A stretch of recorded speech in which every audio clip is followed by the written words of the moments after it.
On today's edition of the show, the Florida Panthers have an opponent in the Stanley Cup Final.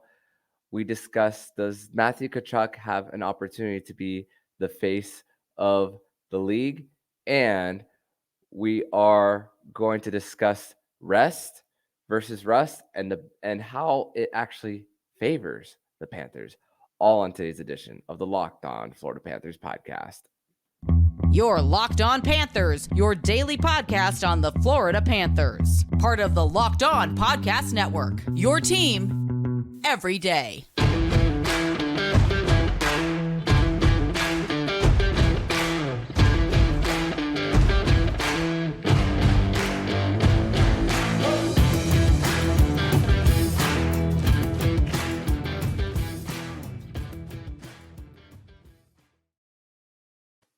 And welcome into this Wednesday, May 31st edition of the Locked On Florida Panthers podcast, part of the Locked On Podcast Network, where it's your team every day. Thank you for making the Locked On Florida Panthers podcast your first listen of the day. I'm Armando Velez, and you can follow me on Twitter at MondoMan12. Follow the show account on Twitter and Instagram at LO_FLA Panthers. And shout out to the everydayers who come back here and make Locked On Panthers your daily Florida Panthers fix. So, Cats fans, we continue the preparation for the Stanley Cup Final as of starting today, it is day one of 10 straight days of content here for the Locked On Florida Panthers podcast. And it's an exciting time with the Florida Panthers being in the Stanley Cup Final. Yes, we still have a few days away. We're still a few days away from the Stanley Cup Final beginning, but there's no shortage of topics. There's no shortage of guests neither that we're bringing on this week and even next week here on the Locked On Florida Panthers podcast. But it's a Wednesday, which means it is a Winans Wednesday edition of the Locked On Florida Panthers podcast. And this week we are virtual instead of in person this time. Jacob Winans is back here on the show. Jacob, welcome back to Locked On Panthers. Thank you for having me. I'm starting to think maybe we should do our in-person shows on nights where there are no games. That way it's a little bit safer. But awesome to be back. And I see you got the Miami Heat shirt on. I've got the Heat hoodie on. We're repping both teams because just like everyone else in South Florida, I am on cloud nine with both of our teams being in the finals. It's going to be an epic 2 weeks.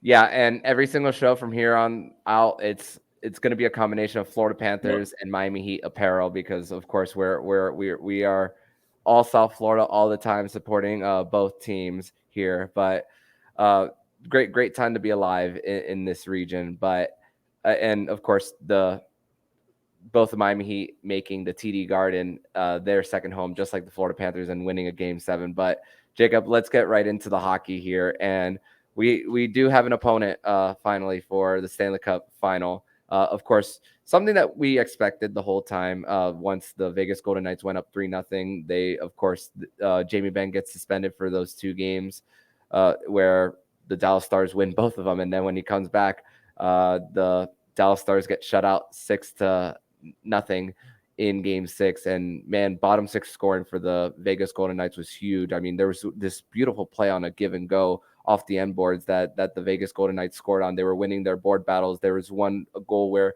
Jake Ottinger was forced out of his net and one where it was a big juicy rebound that Jake Ottinger gave up to. And listen, for this matchup for the Florida Panthers and the Vegas Golden Knights, it was always going to be a tough task regardless of who the opponent was going to be. But now it's official, and the way these teams are built and the way the GM philosophy, something that I tweeted a few hours ago right before recording, the GM philosophies of these 2 general managers, Kelly McCrimmon and Bill Zito, it's been F them picks, go for it. We've seen, even though Max Pacioretty is not on the team anymore, we saw him traded for Nick Suzuki when they were trying to go for it, of course, traded because of cap reasons. Mark Stone was traded for Eric Brandstrom as well from the Ottawa Senators as well. They even tried trading for Nolan Patrick and gave up Cody Glass in it as well. So this has been a team that has been trying to make that trade to finally get Lord Stanley's Cup. And just like the Panthers, of course, we know all the first round picks that they've given up in the last 4 years, and it's just you couldn't ask for when it comes to the stories and how these teams mission to get here, that these two are the teams, and it just makes it for so many great stories. Yeah, this is definitely a Stanley Cup Final built around storylines, and looking at this team, it's not lost on anybody that two of the handful of original Golden Knights that are still hanging on and contributing, in addition to Wild Bill Carlson, and a couple of those guys. You've got two former Panthers that are part of that group, that are the original Golden Misfits. Riley Smith and Jonathan Marchessault are two key contributors on that team that have been there since the beginning of the franchise, and their last stop before Vegas was Florida. The storylines are definitely something to keep an eye on going into this series. There's a couple like really nuanced things that not a whole lot of people think about, but one of them being that the Panthers have never actually won a game in Vegas. They have not won a game in T-Mobile Arena yet. First time for everything, and it's going to be interesting to see how that goes. These are two really, really, really good road teams in the playoffs. And I think forward lines, there's a ton of talent on both sides. From the forwards, you've got two American superstars in Tkachuk and Jack Eichel, which is another storyline. You've got the Buffalo storyline, Jack Eichel versus Sam Reinhart and Brendan Montour. All of them are refugees from Buffalo that they had to get out of the Sabres, and now they're going head to head. So there's so much with this series, and one of them that's recently been popping up on Panthers Twitter that everyone is bringing back up is Riley Smith's comments back in the Stanley Cup bubble few years ago, about 3 years ago, for the COVID playoffs, how he had no problem playing in front of an empty arena because he played in Florida for years and it was pretty empty there, is what he had to say. So I'm sure he will not get a warm reception from the Panthers fans, all 20,000 plus of them, because he definitely is not used to that. So there's a lot to watch. It's going to be really exciting, and just on a personal level, I'm really just not a big fan of Vegas. I really don't like their team personally, and I don't love the pregame theatrics and everything they do. So I'm really excited for this series. It's going to be hotly contested. I'm looking forward to it. It's going to be fun. Yeah, and they've had a lot of flack for like how they treat people who have gone out the door, and of course we know what Marty Walsh, that picture of Marc-Andre Fleury with the sword in his back when they extended Robin Lehner, and of course there was a revolving door of goalies this season for Vegas. I mean, Robin Lehner hasn't played this season at all. Logan Thompson was a Calder Trophy candidate as well. Trade for Jonathan Quick. Laurent Brossoit gets injured in the beginning part of the season, so Adin Hill is the fifth goalie that. Well, not necessarily fifth. Jonathan Quick is the fifth, but he hasn't really played much. So Adin Hill is technically the fourth, and the Florida Panthers did play against Adin Hill earlier in the season in March. And just for low scoring game. I was at that one. Very low scoring. A lot of great saves on both ends. Yeah, and just the storylines for both of these teams where the goalies didn't even start the playoffs as well. So that's another storyline. And Adin Hill's playing for a contract. I mean, Arizona, San Jose, and then to Vegas. I don't know if they're going to be able to pay him regardless of whether they win or not. So just kind of like the Darcy Kemper situation last year in Colorado. So he's looking for something to prove there as well for the Vegas Golden Knights. And of course, there's a whole bunch of comparisons with these two teams of teams who just get in front of pucks as well, block shots as well. So these two teams, it's gonna be really fun. And one thing before we transition to segment number 2 is the Panthers touched the Prince of Wales trophy. Yep. But the Vegas Golden Knights did not touch the Clarence S. Campbell trophy. And I think a little bit of it has been they've been there before, at least a good portion of the Vegas Golden Knights, the ones who were originally there from the beginning. So I think that's a little bit of a mindset, especially with even the guys who haven't been there before in Barbashev and Petrangelo who were in St. Louis when they won the cup too. So I guess it's a little bit of the experience factor, but ultimately it doesn't really matter to me. And if I'm not mistaken, I think Vegas did touch it the year they went to the Stanley Cup against the Capitals. I believe they did pick up the trophy that year. So maybe trying to reverse their luck there. I think it's a really funny tradition to touch or not to touch. Hockey's a weird sport, man. Superstitions are something, aren't they? So yeah, I definitely have a few. We both do. We definitely can't watch any of these games together. So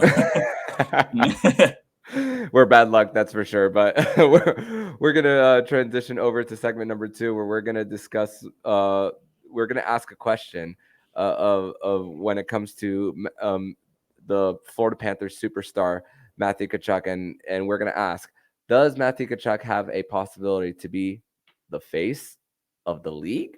Yes, we're going to discuss this more next here on the Locked On Florida Panthers podcast. But first, we're going to tell you all about FanDuel and make a fast break to FanDuel during the NBA and Stanley Cup playoffs, because right now new customers are getting no sweat first bet up to $2,500. That's $2,500 back in bonus bets if your first bet does win. There's no better place to bet on all the playoffs than at America's #1 sportsbook. Visit FanDuel.com/lockedon and get a no sweat first bet with $2,500. That's FanDuel.com/lockedon.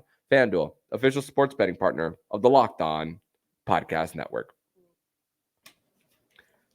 Segment number 2 here on this Wednesday, May 31st edition of the Locked On Florida Panthers podcast. It is a Winans Wednesday edition of the show. And Jacob, I have great news, as my notifications just went off on Twitter as the Florida Everblades are going to the Kelly Cup Final. I just got the notification as they scored in double overtime. So what a time for the Florida Panthers organization as the Florida Everblades defeat the Newfoundland Growlers in 6 games, and they continue to defeat the Toronto Maple Leafs organization. If I'm not mistaken, the Growlers were the #1 seed, were they not? Yes, they had home ice advantage in this round. So it's going to be the Florida Everblades versus the Idaho Steelheads, which is the ECHL affiliate of the Dallas Stars. So can't wait for that. And hopefully I might make it out to a game in Estero. Who knows? But let's before we get too much into the ECHL topics, as great as that is for the organization. So Jeff Marek, I want to talk about a segment that Jeff Marek had on his show the other day on Sportsnet about the possibility of Tkachuk being the face of the league of the NHL. And of course, a lot of East Coast fans, and there is in all sports, we can't deny that there's East Coast bias when it comes to players and how we view them. And of course, Matthew Tkachuk being out in Calgary, a lot of fans don't get an opportunity to watch him every single night. And even for me, as a person who watches hockey and loves watching Connor McDavid play, I can't necessarily watch him every night, especially, I mean, I have a day job to report to the next morning, so I can't always stay up. But Matthew Tkachuk, since being traded over here, of course, the personality that he brought, especially with his opening press conference of I hate Tampa more, excuse me.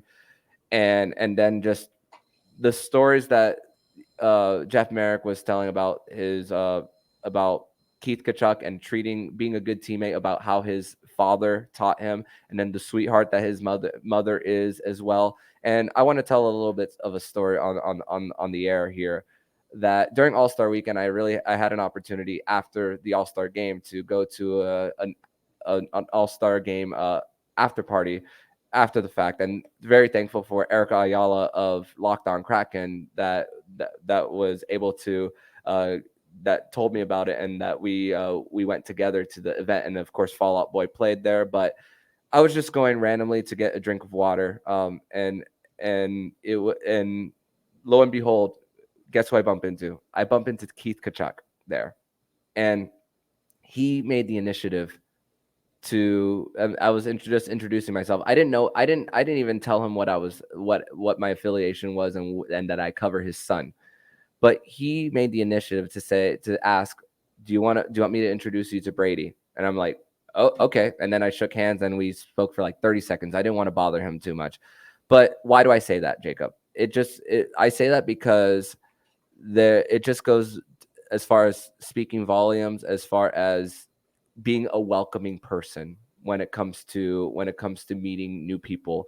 And of course, we hear everything about, even when Paul Maurice talks about in his press conferences about Matthew Tkachuk thanking the strength and conditioning coaches as well. We saw that video after game 1 of the Eastern Conference Final about saying, this puck goes to you guys and how you guys helping us get through this, and just being the ultimate team player on and off the ice. And then how nice he is. That, yeah, he's a jerk on the ice if he's not on your team, to the opposing team, but then but he knows when to tone it down as well.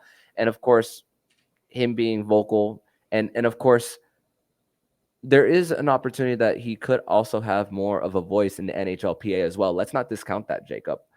But there is a possibility with what Jeff Marek spoke about on his show, that regardless of whether the Florida Panthers win, or regardless of whether he gets a Conn Smythe trophy, there is a chance that he could be the face of this league in old little Sunrise, Florida.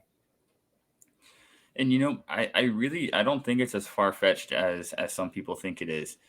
Now, I want to start this conversation by saying this is not at all a knock on Connor McDavid or any of the talent that plays out west, especially in Edmonton with McDavid and Draisaitl, who are two of the very best, arguably two of the top 3 players in hockey. McDavid, without a doubt, the best player in the sport. But like you said, they play in northwestern Canada in a really late time zone, and not everyone gets to see them every day. And then also just a guy like Connor McDavid, who has the most ridiculous set of skills in hockey.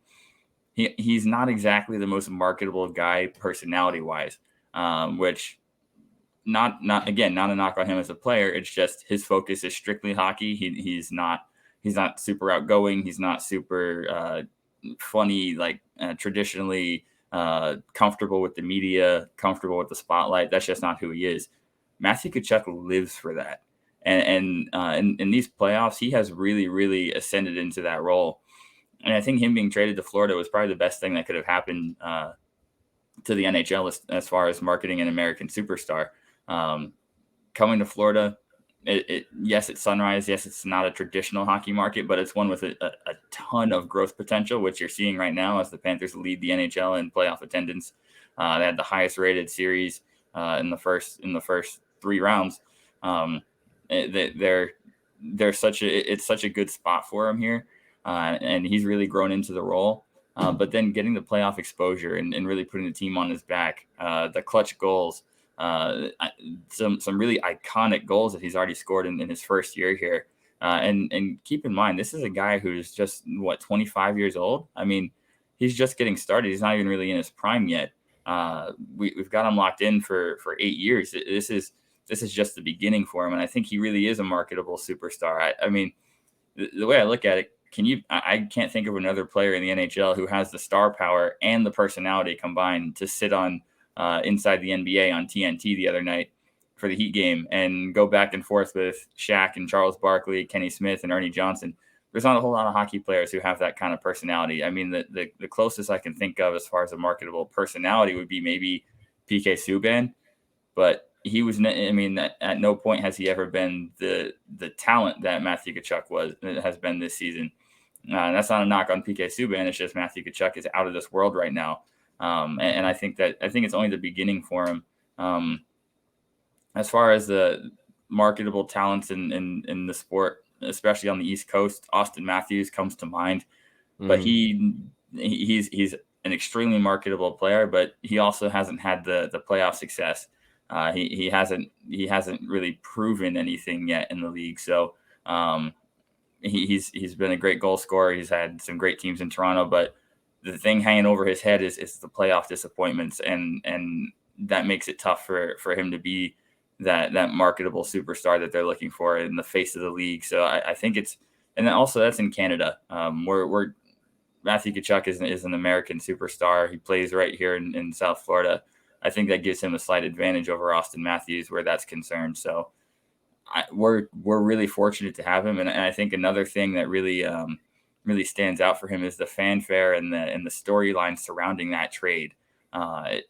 that trade shook up the entire NHL world. This was not a guy who the Panthers drafted and grew on their own. This is a massive blockbuster trade that we just don't see often in the NHL. The first ever sign-in trade in the NHL. It's everything he does is trailblazing. There's really not anything that Matthew Tkachuk is doing since coming to Florida that has been done before. He's one of a kind. He's a unicorn, and I think that's what makes him such a marketable personality. I think that's what can make him the face of the league. And if not to jinx anything, we just talked about superstitions, but if Matthew Tkachuk is able to lift the Stanley Cup over his head, I think that really solidifies him as the potential face of the league, and got to start thinking and put Matthew Tkachuk on the cover of the next NHL game. Get him, please put him on the cover. Get him everywhere you can to expose him to national media, because I think his star is just beginning to shine, and so deserving. The Tkachuks are great, and everyone talks about it. He's a genuinely, truly classy guy off the ice, and a real pain in the butt on the ice, and you wouldn't have it any other way. Yeah, and if he is on the cover of the next NHL game, it has to be that unless there's a bigger highlight goal in the celebration from Game 4 has to be Game 4. That has to be the one if you were to choose one. And of course, you spoke about him being an American, and of course, the where the majority of the teams are of the 32. Trying to do quick math: 32 minus 7, 25. The 25 teams that are in the U.S. Here, they relate more to ones of their own. So it really helps that with Matthew Tkachuk being that. And of course, with Connor McDavid, and even with their Game 6 against the Vegas Golden Knights, you saw how quick Connor McDavid's responses was when he did a mid intermission interview. So it's like, yeah, he's locked in, but you don't really see the flair of Connor McDavid. It doesn't help that it was a 10 p.m. start near there. Yeah, and one thing before we move on from this that I feel like I have to put this out there is another thing with Tkachuk is there's just no off-ice controversy ever. I mean, you can say what you want about him on the ice, but this is a dude who is a real role model for young players to look up to. You really you can't say enough good things about him, especially off the ice. He's a role model, no off-ice controversy. It's a genuinely great person. And I think that's first and foremost when you talk about a marketable superstar. No doubt. And I think there is a big possibility that he could be that face of the NHL. But we're going to transition over to segment number 3, where we're going to talk about rest versus rust. Does it favor the Panthers? Does it hurt them? We're going to discuss and go into detail further here on the Locked On Florida Panthers podcast. Your Locked On Panthers, your daily podcast on the Florida Panthers. Part of the Locked On Podcast Network. Your team every day.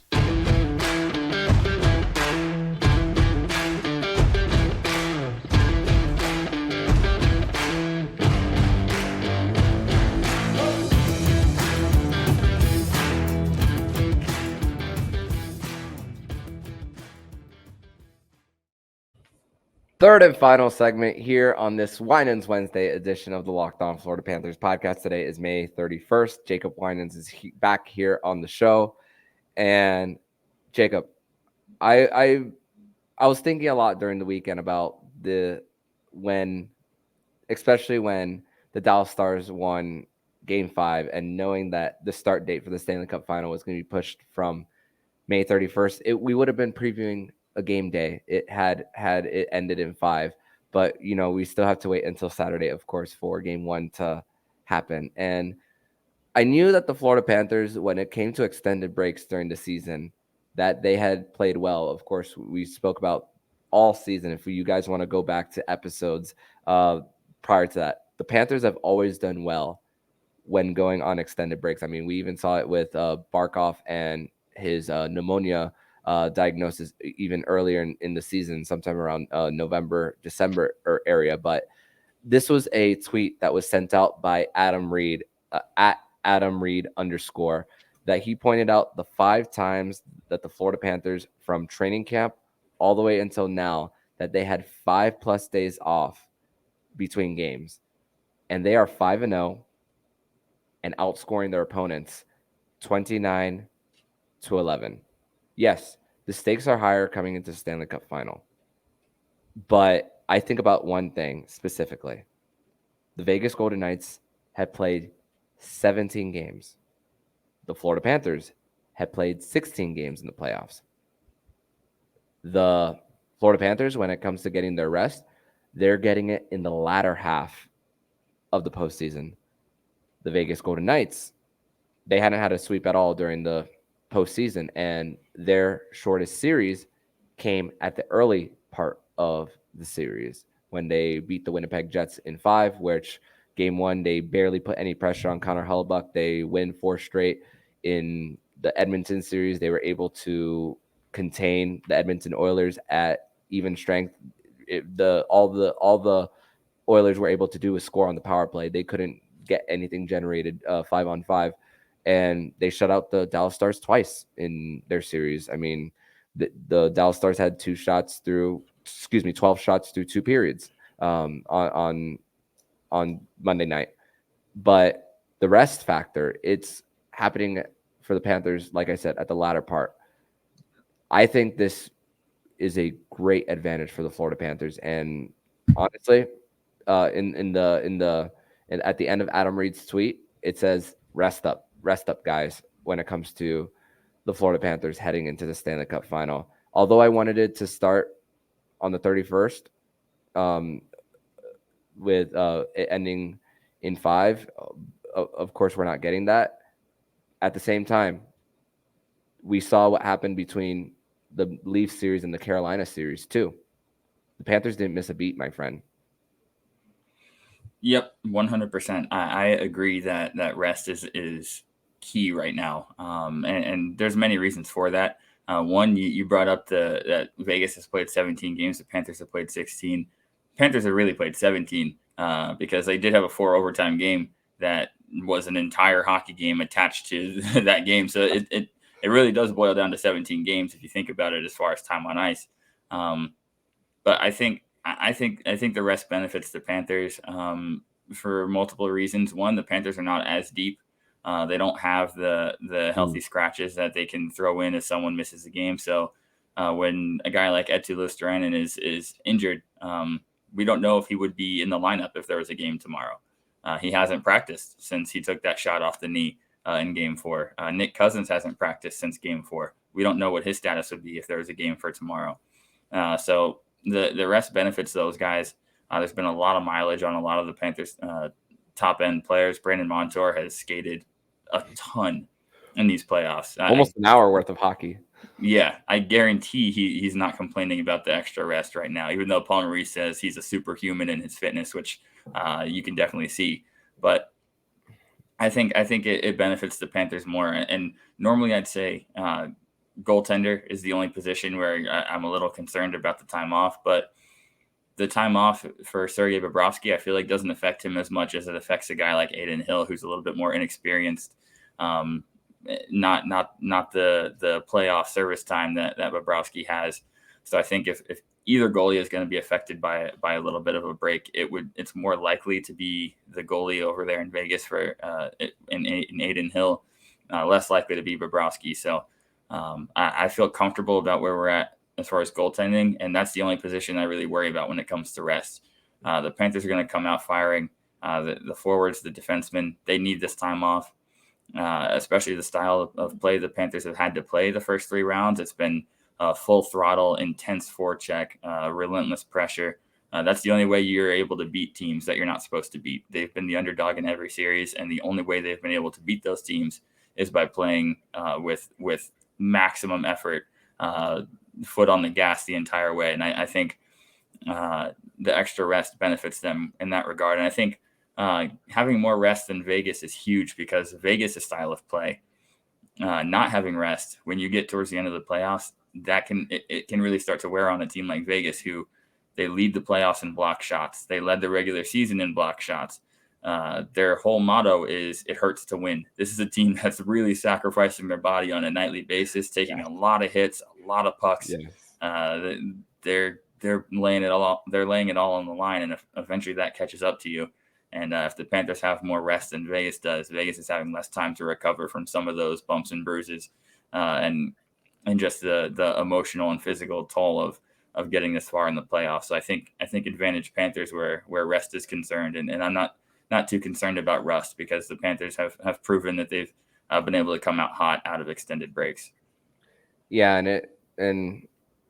and we, even though Jack Eichel didn't score at all in the Western Conference Final as well. So even though they have a lot of depth scoring as well, like you said, the turnaround for all those bumps and bruises, I mean, those guys are going off the ice and getting a treatment right away. While the Florida Panthers, they've been healing from their bumps and bruises ever since they clinched their spot last Wednesday. And all. So that is definitely going to be a huge advantage for the Florida Panthers, in my opinion. And worth noting, Vegas is also just a generally older team. Yes. Their average age, Vegas definitely has a higher average age than Florida. They've got a lot of guys that are in their late 20s, early 30s, mid 30s. It's a team that's definitely a little bit older, veterans, but their bodies have withstood a lot more than the Panthers have. So that's another thing to consider when you talk about rest. Fairly good point there, my friend, as we are starting to wrap this episode up of the Locked On Florida Panthers podcast. Before we do sign off, I do want to say congratulations to former Panthers interim head coach Andrew Burnett, who is now the new head coach of the Nashville Predators, the guy who scored the very first goal in Nashville Predators history under coach Barry Trotz, and now Barry Trotz hires him to be the head coach. And of course, Andrew Burnett being a Jack Adams finalist last year, taking the Panthers to their first playoff series win. A big congratulations to Bruno. And of course, despite all the issues that he had off the ice during All-Star weekend when he was an associate coach with the New Jersey Devils, thankfully for him, he was able to recover, and hopefully he learned a lesson from everything from that time. And of course, I'm hoping the best for his head coaching career. And we knew that this was the start of Andrew Burnett, and that he was going to get that chance again. So before we sign off here, Jacob, any thoughts on Andrew Burnett being the head coach of the Nashville Predators? I definitely second your congratulations. Big congrats to Bruno landing that job. It's got to be a dream job for him, getting to work under Barry Trotz, who was his head coach. I can't think of a better situation for him to go into than to become a head coach with a guy like Barry Trotz as the head of that franchise, being able to sort of mentor him into that role. But I think it's a great fit too. Nashville's a team that is in a bit of a change in identity, looking for a little bit more offense in their future and a little bit less of the grit and grind defensive style, the Smashville style. And I think Bruno is definitely the guy to lead them into that. It was only a matter of time before he got his big break as a head coach, an official head coach, not an interim head coach. And super happy to see him get that job. I'm glad he's out west and not in the Eastern Conference, so we can actually root for him out there. But big congrats to Bruno. He's definitely deserving. Yeah, and Barry Trotz and Andrew Burnett, they are Nashville. It's Absolutely. It's easy to root for their stories. But Jacob, I want to thank you so much for joining me on this Winans Wednesday edition of the Locked On Florida Panthers podcast. Tell everybody where they can find you online. Yep, you can find me on Twitter at Jacob Winans 8. And coming up here on Saturday, you can find me in person at FLA Live Arena. I will definitely be there for these watch parties for Game 1 and 2. So looking forward to seeing some of you guys out there. So yeah, reach out to him if you want to say hi. So get your chance to meet with Jacob Winans in person there at the watch parties. So Jacob, thank you so much, my friend, and I will see you next week. Looking forward to it. And if you like what you're hearing, please subscribe to the podcast to be notified every single time the Locked On Florida Panthers podcast jumps into your podcast feed. Don't forget to also subscribe to the other shows on the Locked On NHL network, including Locked On NHL, Locked On Fantasy Hockey with Flip Livingstone and Stu Roden, and Locked On NHL Prospects. Thank you for making the Locked On Florida Panthers podcast your first listen today. And every dayers, make sure you come back for tomorrow's edition of the Locked On Florida Panthers podcast, as we will be bringing in Kirby Lupal of the FLA Cats Hockey Podcast to discuss more of the Florida Panthers and the Vegas Golden Knights' upcoming Stanley Cup Final series. So I'm Armando Velez with Jacob Winans, and you've been listening to the Locked On Florida Panthers podcast, part of the Locked On Podcast Network, where it's your team every day.